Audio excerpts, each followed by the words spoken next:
Hello and welcome. I will be answering WAEC 2020 Economics Objective Past Question 8.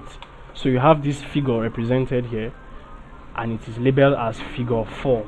Now in figure 4 above, YZ represents A. Excess demand, B. Excess supply, C. Equilibrium quantity, D. Equilibrium price. So in this figure, this graph, you have a demand curve and a supply curve plotted together on the same price quantity axis.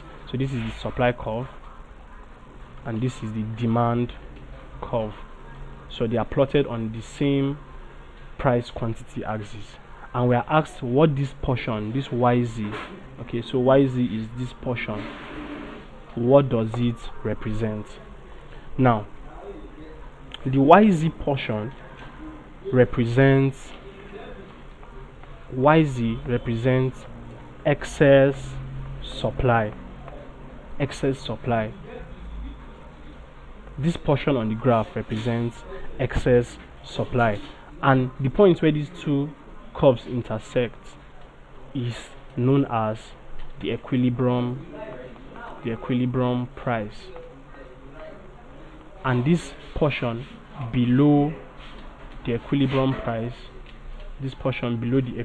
price, is referred to as excess demand or shortage. So we have established that YZ, this portion here, line YZ, represents excess supply, and excess supply is option B, which is the correct answer to this question.